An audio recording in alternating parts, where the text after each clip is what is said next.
Good Morning Business, le débat. Alors on aime bien Bruno Le Maire, mais on préfère quand il fait de l'économie que de la politique. Nicolas Dose, voilà, de quoi je me mêle? De politique. Ah bon. Voilà, vous l'avez dit.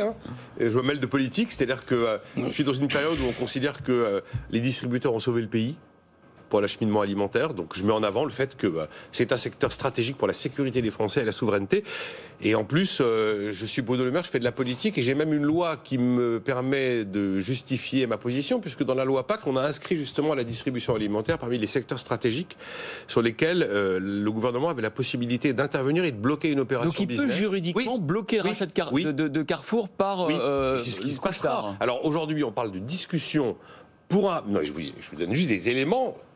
Non mais... Je vous dis, il fait de la politique, je vous dis pas que c'est bien ou pas bien. Là, bon, c'est Parce que Carrefour, d'après ce qu'on avait compris hier, était plutôt favorable. Alors, ce que dit Alexandre Bompard, celui qui a marié Fnac et Darty, il dit discussion sur un rapprochement amical. Ça ne veut pas forcément dire une prise de contrôle, on n'en est pas encore là. Alors Bruno Le Maire, lui, fait de la politique sur la thématique de la sécurité souveraine, alimentaire des Français. Après, Carrefour, l'un des premiers employeurs de France, si ce n'est pas le premier, avec 100 000 salariés, il y aura les inquiétudes sur l'emploi, même si honnêtement, il n'y a aucun doublon dans ces deux groupes, entre le Canadien Couche-Tard, qui est une sorte de supérette, mini-supérette, qui vend l'essentiel et principalement du carburant 24-24, et Carrefour, qui est un groupe d'hyper.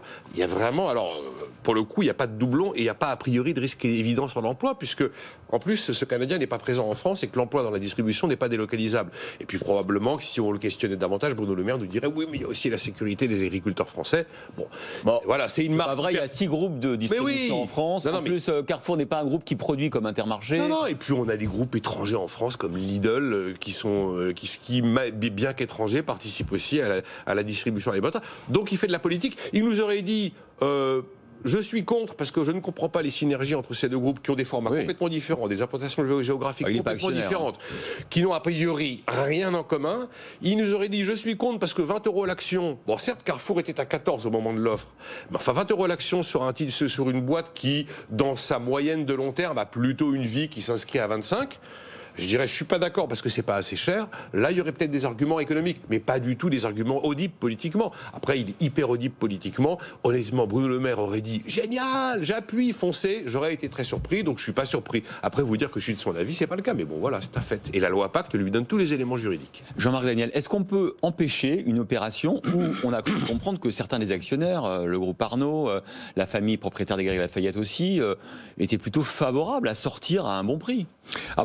Le gouvernement va utiliser tous les arguments possibles et imaginables. Vous savez, il y a déjà eu des cas auparavant. Quand Enel a voulu racheter Suez, on a fait rentrer Gaz de France dans le capital, c'est devenu Engie, de façon à bloquer une partie du capital, à éviter que l'entreprise ne passe sous contrôle italien. Donc, ce que je trouve intéressant dans cette affaire, c'est d'abord le cas de Bruno Le Maire. Je rappelle quand même qu'il a commencé sa carrière politique avec Dominique de Villepin, qui est l'inventeur du patriotisme économique. Et à l'époque, le mot avait été lancé en juillet 2005 parce que Pepsi Cola, soi-disant, voulait racheter Danone.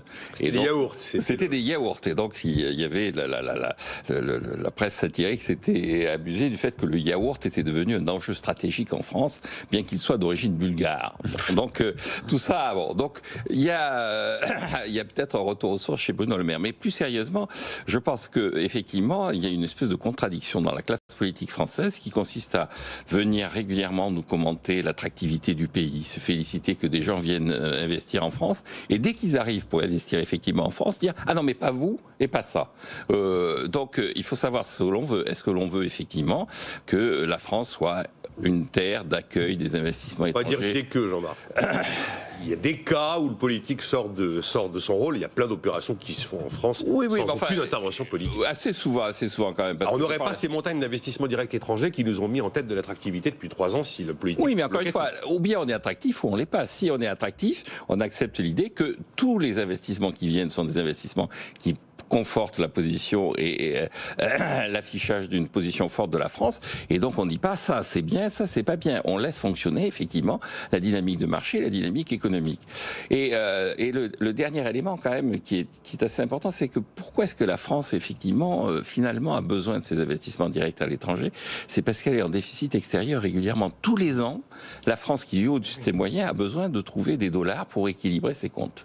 Alors pour l'instant, elle les trouve dans les caisses communes qu'est la BCE. BCE, puisque finalement on mutualise notre déficit avec l'excédent allemand. Mais fondamentalement, il y a une situation assez malsaine dans ce pays qu'il vit au-dessus de ses moyens. Et donc il est obligé de détruire, de vendre à l'extérieur une partie de son capital. Et donc je pense que ce genre d'affaires intervient régulièrement parce que régulièrement, effectivement, on veut être à la fois attractif pour combler notre déficit extérieur et essayer de préserver notre patrimoine en disant pas vous, pas ça, pas là. Et donc la première chose à faire, ce serait de rétablir l'épargne et de redresser nos comptes extérieurs. C'est le problème de fond, il a raison Jean-Marc, mais là on voit très très bien ce qui se passe. Et à la limite, Bruno Le Maire, j'aurais été plus sensible à ses arguments s'il avait dit, écoutez, clairement le Canadien, le Québécois, là, profite de sa belle santé boursière et justement de la faiblesse boursière de Carrefour pour essayer de faire une opération à vil prix. Voilà, ça à la limite c'était audible, parce que 20 € effectivement c'est pas cher.